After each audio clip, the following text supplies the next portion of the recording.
ஐடபிள்யூசி மற்றும் flush tank installation of IWC and flush tank. பெரும்பாலும் கழிப்பறை, அதாவது டாய்லெட் என்று அழைக்கப்படும் ஐடபிள்யூசி அல்லது இந்தியன் வாட்டர் கிளாசெட் என்பது மனித கழிவுகளை அகற்றுவதற்காக வடிவமைக்கப்பட்ட ஒரு குளியலறை சாதனமாகும்.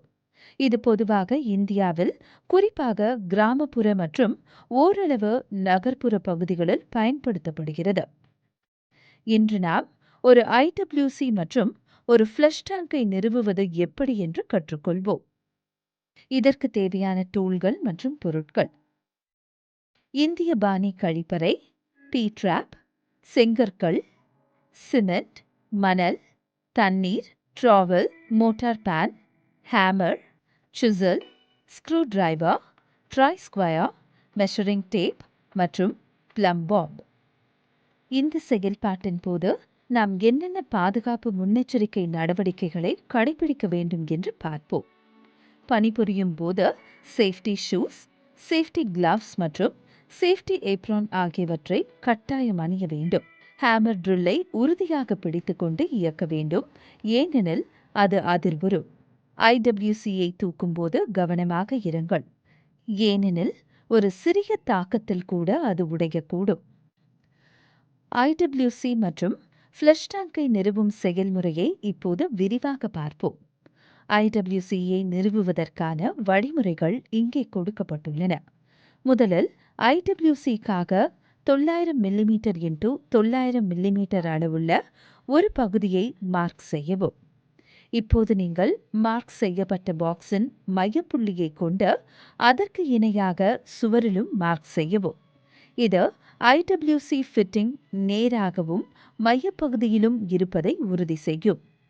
அடுத்து 110 மில்லிமீட்டர் அளவுள்ள ஒரு பைப்பை பயன்படுத்தி ட்ராப்புக்கான அவுட்லெட்டை மார்க் செய்யவும்.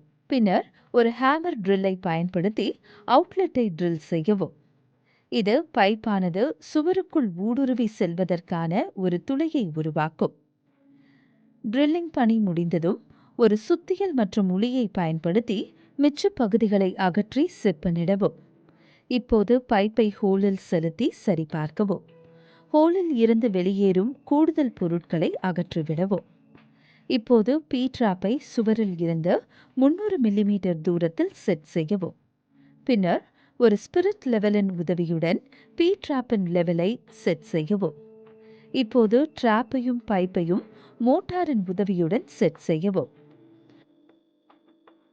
ட்ராப்புக்கும் பைப்புக்கும் இடைப்பட்ட இடைவெளியை ஒயிட் சிமெண்ட் பேஸ்டை வைத்து நிரப்பவும்.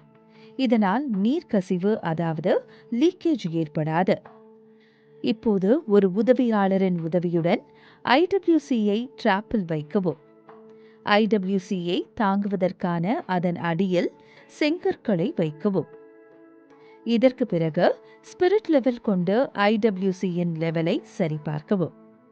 இதனை பேக் செய்ய அதனை சுற்றி செங்கற்களால் ஒரு சுவரை கட்டவும். செங்கற்களை இணைக்கும் போது ஒரு பிளம் லைனை கொண்டு செங்கலின் வெர்டிகல் பொசிஷனை தொடர்ந்து சரிபார்க்கவும். இப்போது ஒரு கைட்லைன் ஸ்ட்ரிங்கின் உதவியுடன் செங்கற்களின் அலைன்மெண்ட்டை சரிபார்க்கவும். பின்னர் ட்ராப்பை நன்றாக சீல் செய்ய மோட்டாரை பயன்படுத்தவும். இந்த வழியில் ஐடபிள்யூசியின் 3 பக்கங்களிலும் செங்கல் சுவர்கள் கட்டப்பட்டு ஐடபிள்யூசி பொருத்தப்படுகிறது. ஒரு ட்ரை ஸ்கொயரின் உதவியுடன் சுவரின் இரு மூலைகளையும் சரிபார்க்கவும். இப்போது ஒரு ஃப்ளஷ் டேங்கை பொருத்தும் செயல்முறையை பார்ப்போம். முதலில் ஐடபிள்யூசியின் மையத்தில் இருந்து 700 மில்லிமீட்டர் உயரத்தில் ஒரு மார்க் செய்யவும். ஃப்ளஷ் டேங்கின் அனைத்து பகுதிகளையும் முழுமையாக சரிபார்க்கவும். பின்னர் மெஷரிங் டேப்பை வைத்து ஃப்ளஷ் டேங்கின் பிராக்கெட் ஸ்லாட்டின் தூரத்தை அளக்கவும். பிறகு பிராக்கெட்டை ஃப்ளஷ் டேங்கில் ஃபிட் செய்து அதன் அளவை எடுக்கவும். இப்போது எடுக்கப்பட்ட அளவின்படி சுவரில் பிராக்கெட் பொருத்தப்பட வேண்டிய இடத்தில் ஒரு மார்க் செய்யவும். அதற்கு 30 மில்லிமீட்டர் கீழேயும் மார்க் செய்யவும். இப்போது ஹேமர் ட்ரில் மிஷினை பயன்படுத்தி மார்க் செய்யப்பட்ட இரு இடங்களிலும் ட்ரில் செய்யவும். இப்போது ஒரு ஃபாஸ்னர் மற்றும் ஸ்க்ரூவை பயன்படுத்தி ஒரு ஸ்க்ரூ டிரைவரின் உதவியுடன் பிராக்கெட்டை பொருத்தவும். பின்னர் சைஃபனை ஃப்ளஷ் டேங்கில் செட் செய்யவும். இப்போது செக் நட்டின் உதவியுடன் ஃப்ளஷ் டேங்கில் ஃப்ளோட் வால்வை பொருத்தவும். இப்போது அவுட்லெட் பைப்பின் நீளத்தை சரிபார்க்கவும். அது மிகவும் நீளமாக இருந்தால் அதை ஹெக்ஸாவால் வெட்டவும். வெட்டிய பிறகு பைப்பை சுத்தம் செய்து அதன் மீது ஒரு ரப்பர் வாஷரை வைத்து திருகவும். இப்போது வாஷர் உள்ள முனையை ஐடபிள்யூசியுடன், கேப் உள்ள முனையை ஃப்ளஷ் டேங்குடன் இணைத்து நன்றாக மூடவும். இதன் பிறகு அவுட்லெட் பைப்பை செட் செய்ய அதன் மீது மோட்டாரை பூசவும். வேலை முடிந்ததும் ஐடபிள்யூசியை ஒரு உலர்ந்த துணியால் துடைத்து சுத்தம் செய்யவும். இன்ஸ்டலேஷன் ப்ராசஸை முடித்த பிறகு இறுதி முடிவை பின்வரும் புள்ளிகளை வைத்து ஆய்வு செய்ய வேண்டும்.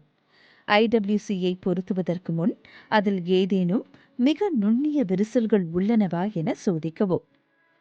மோர்டாரின் விகிதத்தை சரிபார்த்து அதில் சிமெண்டின் அளவு குறைவாக இல்லை என்பதை உறுதிப்படுத்திக் கொள்ளவும். பி-ட்ராப்பின் லெவலை முறையாக சோதிக்கவும். ஏனெனில் அதன் லெவல் சரியாக இல்லாவிட்டால் அது துர்நாற்றம் ஏற்பட காரணமாக அமையும். ஐடபிள்யூசி மற்றும் ஃப்ளஷ் டேங்க் பொருத்தும் முழு செயல்முறையையும் ஒருமுறை விரைவாக பார்வையிடுவோம்.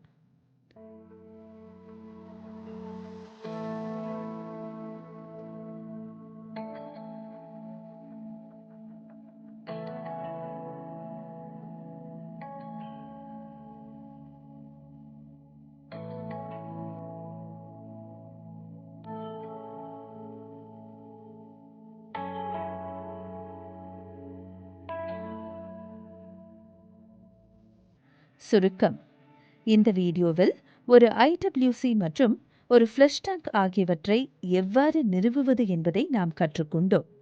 ஒரு ஐடபிள்யூசியை அமைப்பதற்கான பொதுவான செயல்முறையை நாம் சரிபார்த்தோம். இதில் சரியான அளவீடுகள், பைப் இன்ஸ்டலேஷன் மற்றும் பி-ட்ராப்பை சுவரில் இருந்து சரியான தூரத்தில் அமைத்தல் ஆகியவை அடங்கும். ஐடபிள்யூசிக்கான பி-ட்ராப்பின் தூரம் சுவரில் இருந்து 300 மில்லிமீட்டர் என்பதையும் நாம் அறிந்து கொண்டோம். மேலும் ஃப்ளஷ் டேங்கை நிறுவுதல், பிராக்கெட்டை பொருத்துதல், சைஃபன் மற்றும் ஃப்ளோட் வால்வை செட் செய்தல் மற்றும் அனைத்தும் முறையாக செய்யப்பட்டுள்ளதா என்பதை உறுதி செய்தல் ஆகியவை குறித்தும் விவாதித்தோம். இறுதியாக இன்ஸ்டலேஷனை திறம்பட செய்வதற்கான ஆய்வு அளவுகோலிலும் நாம் கவனம் செலுத்தினோம்.